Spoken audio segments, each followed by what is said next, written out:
Dios me los bendiga, Dios me los guarde en esta tarde preciosa. Estoy muy contenta de poder estar una vez más con ustedes para esta clase que el Señor nos da la oportunidad de enseñar. Estamos ya por comenzar el libro de los jueces. Ya el Señor nos ha traído viendo durante todos estos meses el Antiguo Testamento, así es que espero que se puedan quedar con nosotros en esta clase y que sea de gran bendición para ustedes. Comenzamos. Vamos a comenzar entonces vamos a orar para presentar la clase al Señor. Padre bueno, Padre eterno, te bendecimos, Señor. Te adoramos, Padre amado. Te damos gracias, Señor, por esta preciosa tarde, Señor, por este precioso día que hiciste para nosotros, Señor. Gracias, Padre amado, porque hasta aquí nos has ayudado, Señor. Nos has fortalecido, Señor, nos has ayudado cada día, Señor, en nuestro caminar contigo, Padre amado. Te damos gracias, Señor, te bendecimos, Señor. Damos a ti toda gloria, Señor, y toda honra, Padre amado. Reconociendo, Señor, que solo tú te la mereces, Señor. Te pido, Señor, en esta hora que abras nuestra mente y nuestro corazón, Señor, a tu palabra, a tu enseñanza, Señor. A lo que tú quieres, Señor, que nosotros atesoremos, Señor, en nuestro corazón en este día, Padre amado. Te pido, Padre Santo, que bendigas a cada uno de los que van a ver y escuchar esta clase, Señor. Y que podamos todos ser ministrados con tu palabra, Señor. En el nombre poderoso de Jesús te lo pedimos, Señor. Amén. Bueno, la semana pasada, ¿se acuerdan que estuvimos hablando acerca de Josué, verdad? Del discurso final de Josué. Estuvimos hablando acerca de cómo, ¿verdad? Los israelitas, ¿verdad? Llevaron los huesos también de José, ¿verdad? Así que a enterrarlo después de casi 400 años, ¿verdad? De que él pidió, ¿verdad? Que se hiciera esto, ¿verdad? Y vimos que se cumplió, que lo cumplieron los israelitas. Y estuvimos viendo todo el final del libro de Josué. Entonces esta semana vamos a empezar el libro de los jueces, es otro libro. Y bueno, los sucesos que se describen en este libro de jueces van desde la conquista de Canaán, ¿verdad? Donde empezó el libro de Josué, ¿verdad? O sea, obviamente bajo el liderazgo de Josué, hasta el establecimiento de la monarquía con Saúl y David, que yo estoy estudiando ahorita, estoy añadiendo esas clases ahorita ¿cómo se dice? A las clases, ¿verdad? Entonces estoy yo estudiando estos capítulos ahorita muy, muy buenos, muy interesantes. Tienen mucho de donde nosotros podemos aprender. Entonces, este libro de los jueces abarca todo ese periodo, ¿verdad? Hasta llegar hasta Saúl y David. Entonces, los sucesos que se describen aquí abarcan un periodo aproximadamente de 325 años, ¿ok? Es decir, que desde la conquista de Canaán hasta donde termina el libro de los jueces y empieza primera de Samuel y segunda de Samuel, que lo vamos a estar viendo obviamente cuando lleguemos ahí, dice que pasaron aproximadamente 325 años, ¿verdad? Eso fue el periodo de historia, ¿verdad? Entonces, el libro de los jueces recuerda que después de que Josué guió, ¿verdad?, las tribus de Israel hacia el interior de la tierra prometida, les llamó a ser fieles al pacto con Dios, obedeciendo los mandamientos de la Torá. Y si hacen esto ellos, ¿verdad?, les demostrarán a todas las demás naciones cómo es Dios, ¿verdad? Porque acordémonos que Israel, Dios escogió una nación, ¿verdad?, para presentarse al mundo, ¿verdad? Y esta nación obviamente pues es Israel. Entonces de ellos depende, ¿verdad?, que ellos den a conocer cómo en realidad es Dios, ¿verdad?, con su comportamiento, ¿verdad?, con seguir los mandamientos que Dios les dio. Entonces Jueces comienza con la muerte de Josué, ¿ok? Y cuenta la historia del fracaso de Israel una vez que una nueva generación se levantó. Ok, lo vamos a leer, el capítulo número 2 de Jueces, y el encabezado dice: la muerte de Josué. Dice: porque ya Josué se había despedido al pueblo, y los hijos de Israel se habían ido cada uno a su heredad para poseerla. Y el pueblo había servido a Jehová todo el tiempo de Josué y todo el tiempo de los ancianos que sobrevivieron a Josué, los cuales habían visto todas las grandes obras de Jehová, lo que había hecho por Israel. Pero murió Josué, hijo de Nun, siervo de Jehová, siendo de 110 años. Y lo sepultaron en su heredad en Timnat Será, en el monte de Efraín, al norte del monte de Gaz. y toda aquella generación también fue reunida con sus padres. Y se levantó después de ellos otra generación que no conocía a Jehová ni la obra que él había hecho por Israel. El nombre del libro viene del tipo de líderes que Israel tuvo, ¿verdad? En este periodo. Entonces, antes de que tuvieran reyes, las tribus fueron gobernadas por jueces, ¿okay? Y estos eran líderes regionales, político-militar, algo así como un jefe de una tribu, ¿verdad? Para poderlo describir de una manera, ¿okay? El liderazgo, el libro de Jueces nos cuenta, ¿verdad? La historia de la corrupción moral de Israel en un mal liderazgo y básicamente de cómo vinieron a ser semejantes a los cananeos, ¿verdad? Lo que Dios les había prohibido. Entonces, hay una larga introducción preparada o que prepara, ¿verdad?, el escenario para el fracaso de Israel, porque ellos no expulsaban a los cananeos que quedaron en la tierra que habían conquistado, ¿verdad? Y acordémonos que Dios les dijo que tenían que expulsar a esta gente. Y ellos no expulsaron enteramente a los cananeos. Entonces, la gran sección principal, ¿verdad?, del libro son historias acerca de la creciente corrupción de los jueces de Israel. Y obviamente, imagínense, si el juez, que es el que está a la cabeza, está corrompido, ¿qué podemos esperar del pueblo, verdad? Pues ya se imaginarán aquella odisea.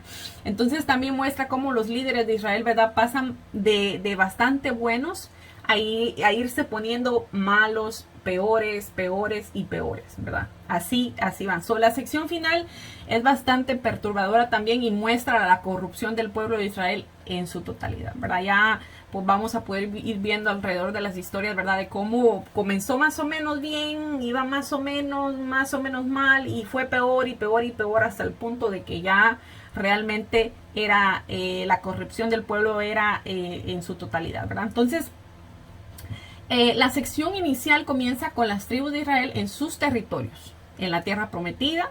Aunque Josué derrotó, ¿verdad?, algunas de las ciudades cananeas claves, todavía había tierra que conquistar y muchos cananeos viviendo en esas áreas, como ya les había dicho. Entonces, hay una larga lista de grupos cananeos en las ciudades que Israel no expulsó, ¿verdad? Y esto les trajo, obviamente, grandes consecuencias a ellos. Entonces, recordemos que el objetivo de expulsar a los cananeos era evitar que Israel adoptara la corrupción moral y la manera de adorar a sus dioses mediante el sacrificio de niños, ¿verdad? Como les había comentado en clases anteriores, ellos sacrificaban incluso a sus hijos a los supuestos dioses que ellos tenían, ¿verdad? Entonces, Dios llamó a Israel a ser un pueblo santo, alejado de todas esas tradiciones demoníacas, ¿verdad?, que los cananeos practicaban.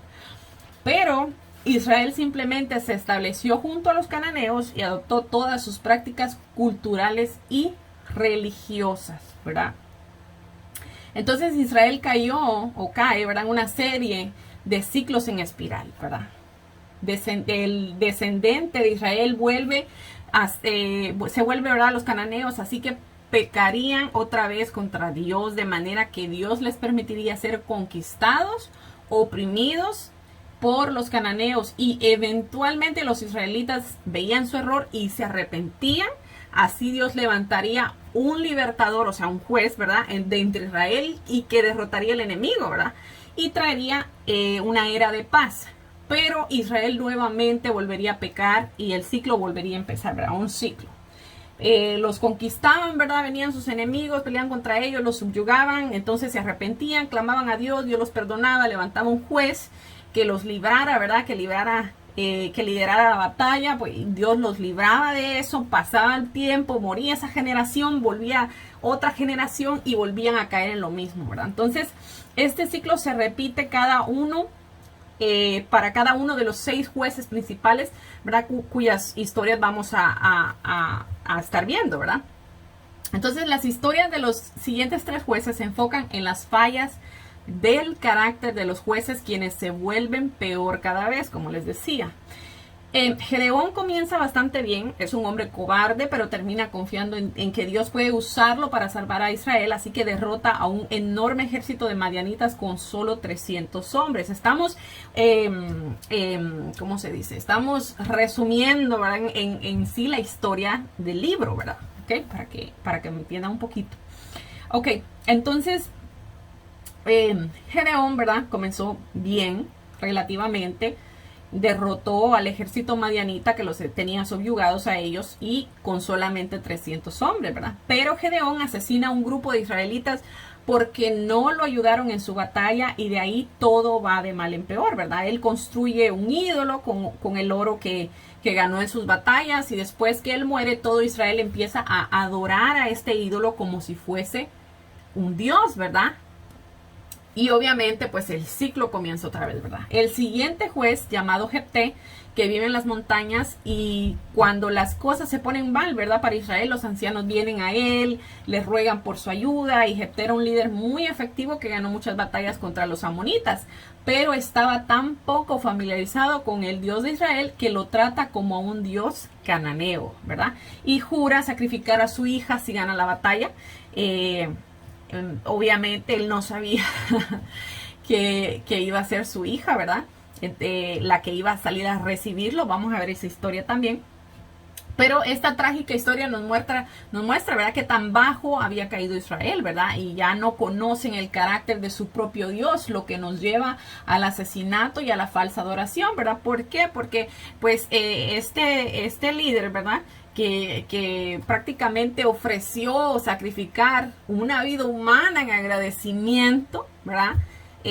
Obviamente no conocía el verdadero Dios de Israel, ¿verdad? Porque Dios no pedía ningún tipo de sacrificio humano para sí, ¿verdad? Entonces podemos ver que ya el pueblo, ¿verdad?, iba cada vez más metiéndose en el hoyo, ¿verdad? Entonces, el último juez, Sansón, es el peor.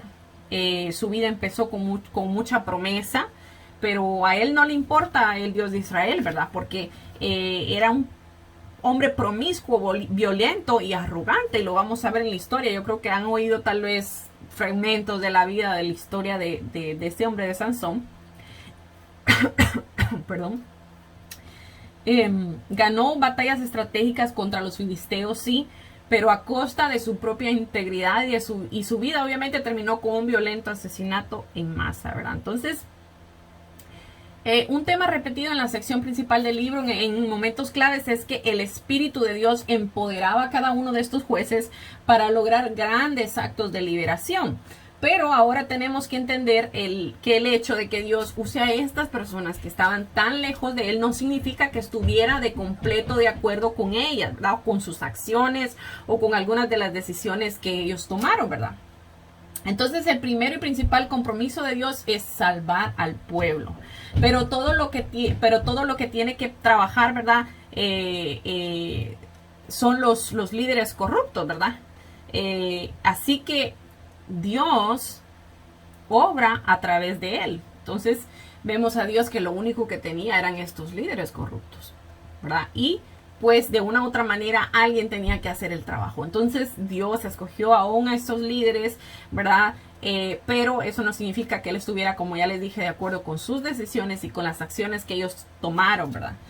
Y el libro, bueno, dice al final que en esos días no había rey en Israel y cada uno hacía lo que le placía, ¿verdad? También miremos la historia acerca de un israelita llamado Micaía, que construye un templo privado para un ídolo y es saqueado por un ejército privado enviado de la tribu de Dan. Así que ellos llegan, se roban todo, luego van, queman la pacífica ciudad de Lais y asesinaron a todos sus habitantes. Vemos cuando Israel olvida a su Dios, todo se vuelve un caos, ¿verdad? Entonces podemos ir más o menos estructurando la historia del libro, ¿verdad?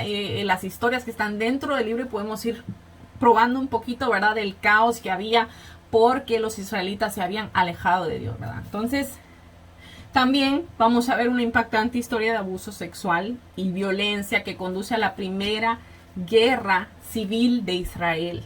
¿Okay? La guerra civil es algo que se hace dentro del pueblo, ¿verdad? Pelea un sector contra otro sector, ¿verdad? Pero es el mismo pueblo, ¿verdad? Para los que no estaban familiarizados con lo que es una guerra civil. Entonces, para Israel, la autodestrucción es el resultado, ¿verdad?, de apartarse del Dios que los ama y que los salvó de la esclavitud de Egipto. Ahora Israel necesita ser librado de nuevo, pero ahora de ellos mismos, obviamente, ¿verdad? Porque estaban hechos un desastre. La frase repetida en la última parte del libro que dice que no había rey en Israel trae un poco de esperanza porque al final apunta hacia la necesidad de la gracia de Dios enviando un rey salvador, ¿verdad? Y sabemos que ese rey salvador es nuestro Señor Jesucristo, ¿verdad? Entonces Dios ve esa necesidad de enviar a ese rey salvador, ¿verdad? A que rescate a su pueblo, ¿verdad? Entonces vamos a empezar ya a ver la historia. El primer capítulo, vamos a ver el capítulo 2, perdón. Y se titula El ángel de Jehová en Boquín. Jueces 2, del 1 hasta, no tengo aquí hasta dónde, pero vamos a ver. Dice, el ángel de Jehová subió a Gilgal, a Boquín, y les dijo, yo os saqué de Egipto y os introduje a la tierra de la cual había jurado vuestros padres, diciendo, no invalidaré jamás mi pacto con vosotros, con tal que vosotros no hagáis pacto con los moradores de esta tierra, cuyos altares habéis de derribar, mas vosotros no habéis atendido a mi voz. ¿Por qué habéis hecho esto? Por tanto, yo también digo, no los echaré de delante de vosotros, sino que serán azotes para vuestros costados y sus dioses os serán tropezadero. Por cuanto ahora el pueblo de Israel no hizo conforme a los mandamientos que Dios le dio, Dios no les daría la victoria echando a los moradores de aquellas tierras, ¿verdad? Entonces, los israelitas a causa de su desobediencia tendrían que convivir con estas tribus y esto les iba a ser piedra de tropiezo a ellos porque tal como Dios les había dicho, ellos caerían en la idolatría, ¿verdad? De los dioses de los cananeos. Es decir, se iban a mezclar, ¿verdad? Con todos ellos. Dios te bendiga. Entonces cayeron ellos en ese hoyo, por decirlo de una manera. Y empezaron a adorar a los dioses cananeos, ¿verdad? Dice, cuando el ángel de Jehová habló estas palabras a todos los hijos de Israel, el pueblo alzó su voz y lloró. Mira qué Dios, qué tremendo. Dios mandó un ángel para que les comunicara esto al pueblo. Dice, cuando el ángel de Jehová habló estas palabras a todos los hijos de Israel, y el pueblo alzó su voz y lloró. Puede ser que algunos de los israelitas lloraran sinceramente, ¿verdad? En arrepentimiento delante de Dios, pero no todos lo hicieron así, ¿verdad? Lo sabemos porque en las historias que veremos podemos darnos cuenta, ¿verdad? Que se inclinaron al mal y que pecaron grandemente contra Dios. Dice el verso 5, y llamaron el nombre de aquel lugar Boquín y ofrecieron ahí sacrificios a Jehová.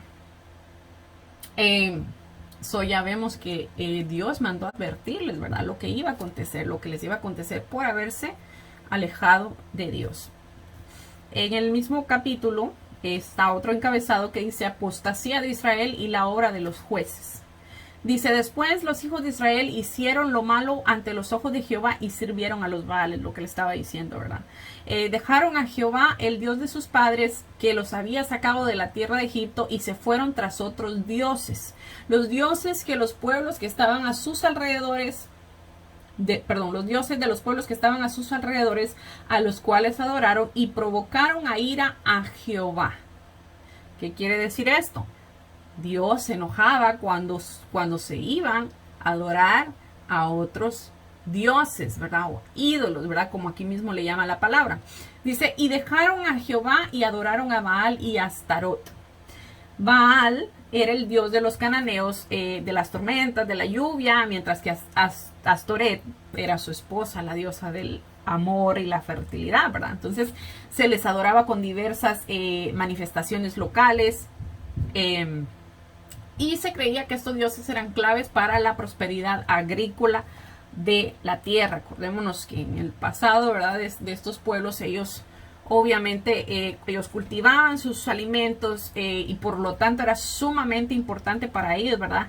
Que la prosperidad agrícola, ¿verdad? Estuviera presente. Así es que ellos tenían estos dioses como los que dirigían las cosechas, ¿verdad? O sea, para mantenerlos a ellos felices había que adorarlos, ¿verdad? Para que sus cosechas estuvieran bien y ellos pudieran tener alimento durante el año. Dice el verso 14, y se encendió contra Israel el furor de Jehová, el cual los entregó en las manos de robadores que los despojaron y los vendió en manos de sus enemigos de alrededor y no pudieron ya hacer frente a sus enemigos. Por donde quiera que salían, la mano de Jehová estaba contra ellos para mal, como Jehová había dicho y como Jehová se lo había jurado. Y tuvieron gran aflicción. Vemos que Dios mandó al ángel a decirle a Israel que esto iba a pasar, ¿verdad? Porque habían olvidado a Dios, ¿verdad? Entonces, la maldición se debió, ¿verdad? Que los israelitas no fueron obedientes al pacto. Acordémonos que todavía Josué, ¿verdad? Les leyó el pacto a los israelitas y la Biblia dice, ¿verdad? Que toda esa generación que ese día, ¿verdad? Con Josué dijeron, sí, nosotros vamos a servirle a Dios, ¿verdad? Esa generación le servía a Dios. Pero una vez que murió esa generación, se levantó otra generación y ¿qué pasó? Se olvidaron de Dios y por esa causa, ¿verdad? Vino destrucción y aflicción al pueblo, ¿verdad? Tuvieron gran aflicción porque Dios los desamparó en las manos de sus enemigos, ¿verdad? Y dice, y Jehová levantó jueces que los libraran de la mano de los que les despojaban. Pero tampoco oyeron a sus jueces, sino que fueron tras dioses ajenos a los cuales adoraron, se apartaron pronto del camino que anduvieron sus padres, obedeciendo a los mandamientos de Jehová. Ellos no hicieron así. Dios les mandó jueces, ¿verdad? Hombres que los pudieran persuadir, ¿verdad? El mal que estaban haciendo, pero aquí dice la palabra que no los escucharon, que más bien se fueron tras dioses ajenos, ¿verdad? Y los adoraron, ¿verdad? Entonces, no obedecieron los mandamientos de Dios. Y dice el verso 18, y cuando Jehová les levantaba jueces, Jehová estaba con el juez y los libraba de la mano de los enemigos todo el tiempo de aquel juez, ¿verdad? Cuando dice juez estamos hablando de un líder, ¿verdad? Que juzgaba al pueblo, ¿verdad? Que era un líder. Dice, porque Jehová era movido a misericordia por sus gemidos a causa de los que los oprimían y los afligían. A pesar de la maldad de ellos, ¿verdad? Cuando el pueblo, ¿verdad? Se afligía y lloraba, ¿verdad? Gemía, dice aquí la palabra delante de Dios para que los ayudara. Dice que Jehová era movido a misericordia, ¿verdad? Ese es el Dios que nosotros tenemos, un Dios muy misericordioso, ¿verdad? Que a pesar de que nosotros somos malos, Él está ahí para tener misericordia de nosotros, ¿verdad? Por eso yo estoy aquí en este día, por eso ustedes están aquí en este día, porque Dios ha tenido misericordia de nosotros. Ciertamente nosotros merecíamos morir por nuestros pecados, ¿verdad? Por nuestros delitos que hemos cometido, que cometemos todos los días. Nosotros pecamos, pero Dios en su misericordia, ¿verdad? Nos ha preservado la vida y por eso estamos aquí hoy, ¿verdad? Dice, mas acontecía que al morir el juez, ellos volvían atrás y se corrompían más que sus padres, siguiendo a dioses ajenos para servirles e inclinándose delante de ellos, y no se apartaban de sus obras ni de su obstinado camino. Wow, esto es un claro ejemplo, ¿verdad? De que nosotros como creyentes no debemos ir a la iglesia por el pastor o por complacer a alguien, porque el día que esa persona falte, entonces nosotros vamos a correr el peligro de retroceder, ¿verdad? Entonces nosotros debemos ir a la iglesia por amor a Dios, ¿verdad? A servirle al Señor, por amor a Él, poniendo nuestra mirada solamente en Él. La misma palabra lo dice, ¿verdad? Poner tu mirada en Cristo, ¿verdad? Entonces vemos que Dios, ¿verdad? Al ver la angustia de su pueblo, era movido a misericordia. Así que él les levantó estos jueces que eran, como ya les dije, una especie de líder, que tomaban el mando del pueblo y lo lideraban en el nombre del Señor. Pero como ya vimos en la palabra, ¿verdad? En el momento que el juez que estaba liderando moría, el pueblo retrocedía atrás y volvía a sus andadas, como dicen por ahí, ¿verdad? En Éxodos 34:6 dice, y pasando Jehová por delante de él, proclamó, Jehová, Jehová fuerte, misericordioso y piadoso, tardo, dice, para la ira y grande en misericordia y en verdad. Wow, imagínense. Así es Dios con nosotros, ¿verdad? Su paciencia, su misericordia, que se tarda para irarse con nosotros y es grande su misericordia, ¿verdad? Entonces vemos que a pesar de todo aquí no se menciona que hay arrepentimiento de los pueblos, ¿verdad? Con lo que leíamos, sino que solo al tener temor de sus enemigos clamaban a Dios para que los ayudase, ¿verdad? El problema con esto es que ya vemos que Dios es misericordioso, que nos ayuda en la aflicción, pero si no nos arrepentimos vamos a volver a caer en la misma condición que estábamos antes, y esto fue lo que pasó con Israel. En cada generación que pasaba el pueblo se corrompía cada vez más, ¿verdad? Entonces era un gran problema. Los jueces gobernaron a Israel por un tiempo y procuraban, ¿verdad? Obviamente guiar al pueblo en los caminos del Señor. Este fue su ministerio bien conocido, ¿verdad? En la vida de Samuel lo vamos a ver también, que fue el último juez que tuvo Israel. Lo vamos a ver en el futuro ya cuando terminemos todos estos libros, ¿verdad? Dice, y la ira de Jehová se encendió contra Israel y dijo, por cuanto este pueblo traspasa mi pacto que ordené a sus padres y no obedecieron mi voz, tampoco yo volveré más a arrojar de delante de ellos a ninguna de las naciones que dejó Josué cuando murió, para probar con ellas a Israel, si procurarían o no seguir el camino de Jehová, andando él como lo siguieron sus padres. Por esto dejó Jehová a aquellas naciones sin arrojarlas de una vez y no las entregó en mano de Josué. De verdad, Dios, al ver la maldad del pueblo, decidió que no iba a echar a los cananeos para probar a los israelitas a ver si serían fiel al pacto que él hizo con ellos, ¿verdad? O si se iban a inclinar tras la idolatría, y obviamente, como ya estábamos leyendo, así sucedió, ¿verdad? Ellos no pudieron pasar la prueba y se fueron tras la idolatría. Por otra parte, ¿verdad? La palabra jueces no se refiere tanto a los que preceden en juicio, ¿verdad? De la corte, ¿verdad? Como pudiéramos pensar, ¿verdad? Sino que eran hombres y mujeres levantados por el Espíritu de Dios para establecer y mantener la ley doméstica en orden, ¿verdad? El apego también de los principios del pacto que hicieron con Dios y la liberación opresora extranjera, ¿verdad? Es decir, ese líder, ¿verdad?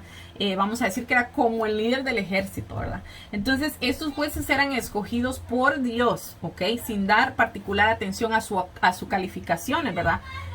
O a su carácter, como ya les había dicho yo, que Dios los escogía, ¿verdad? Pero muchas veces, pues, no había otra cosa para escoger, ¿verdad?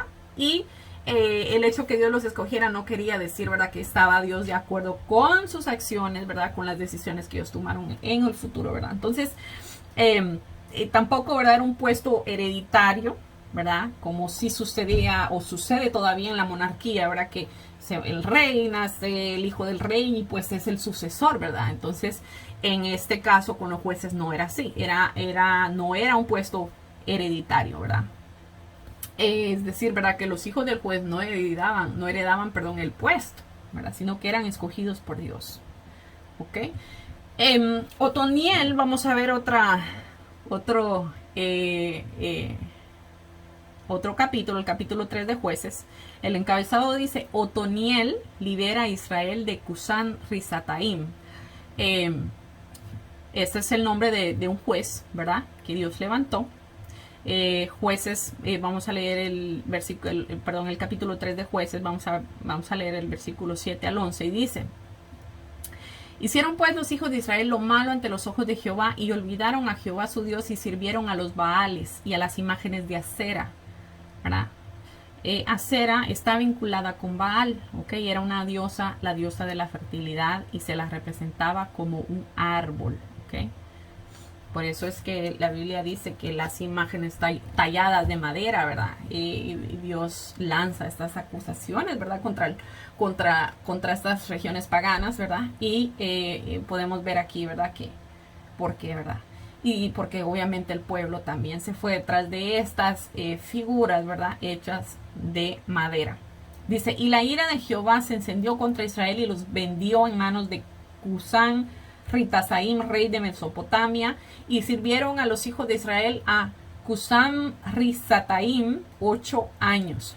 Como los israelitas se fueron tras la idolatría, ¿verdad?, Dios los entregó a un perseguidor. ¿Okay?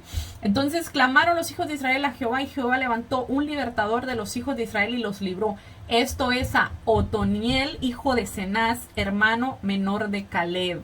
Caleb era el que juntamente con Josué, ¿verdad?, eran los dos espías, ¿verdad?, que le dijeron a Moisés, ¿verdad?, que Dios les había entregado la tierra de Canaán en sus manos, ¿verdad? Contrario con lo que hicieron los otros 10 espías que habían ido con ellos, ¿verdad?, que no dieron buenas noticias al pueblo, más bien los llenaron de temor, ¿verdad?, y por eso Dios los castigó y los mató, ¿verdad? Pero Josué y Caleb, ¿verdad?, fueron los únicos dos que entraron a la tierra prometida de aquella generación, ¿verdad?, porque fueron fieles a Dios y pusieron su mirada en Dios, ¿verdad? Y aquí vemos que Otoniel era el hermano menor de Caleb. O no sé si el papá era el hermano menor de Caleb. Pero bueno, la cosa es que era de la misma familia, ¿verdad? Dice, y el espíritu de Jehová vino sobre él. ¿Sobre quién? Sobre Otoniel, ¿verdad? Y juzgó a Israel y salió a batalla, y Jehová entregó en su mano a Cusán Rasataim, rey de Siria, y prevaleció su mano contra Cusán Rasataim, y reposó la tierra 40 años, y murió Otoniel, hijo de Cenaz. 40 años tuvieron ellos paz. Entonces, después de que Otoniel libertó al pueblo, ¿verdad?, de la opresión de este rey, hubo paz en Israel por 40 años. Sin embargo, después de la muerte de Otoniel, comenzó otra vez el ciclo de pecado y castigo nuevamente. ¿Ok? So, vamos a ver ahorita otro juez. Dice, Ahod liberta a Israel de Moab. Jueces 3, 12 al 30. Dice, volvieron los hijos de Israel a hacer lo malo ante los ojos de Jehová, y Jehová fortaleció a Eglón, rey de Moab, contra Israel, por cuanto habían hecho lo malo ante los ojos de Jehová. Este juntó consigo a los hijos de Amón y de Amalek, y vino e hirió a Israel, y tomó la ciudad de las palmeras. La ciudad de las palmeras era Jericó. ¿Okay? Y sirvieron los hijos de Israel a Eglón, rey de los moabitas, 18 años. En esta ocasión, ¿verdad?, los israelitas tardaron 18 años para clamarle a Dios para que los ayudara y los libertara. Imagínense. Porque aquí dice, ¿verdad?, que sirvieron a, perdonen el ruido, mi hijo corriendo y jugando. Sirvieron a este rey Eglón, ¿verdad?, por 18 años. Denme un segundo. Disculpen que mi hijo andaba gritando ahí. Entonces, como les decía, ¿verdad?, 18 años sirvieron a este rey que los estaba oprimiendo, ¿verdad? Entonces se tardaron 18 años en poder clamarle a Dios para que los ayudara y los librara. Porque dice el verso 15, y clamaron los hijos de Israel a Jehová, y Jehová les levantó un libertador a Ahod, hijo de Gera, benjamita, el cual era zurdo. Y los hijos de Israel enviaron con él un presente a Eglón, rey de Moab.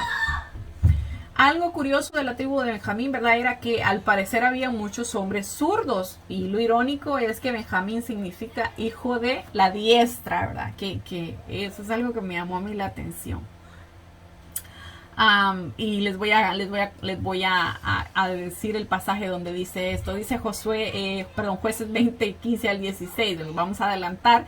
Pero solo para leerles este pedacito, porque dice, y fueron contados en aquel tiempo los hijos de Benjamín de las ciudades 26,000 hombres que sacaban espada, sin los que moraban en Gaba, que fueron por cuenta, 700 hombres escogidos. De toda aquella gente había 700 hombres escogidos que eran zurdos, todos los cuales tiraban una piedra con una onda a un cabello y no erraban. Imagínense.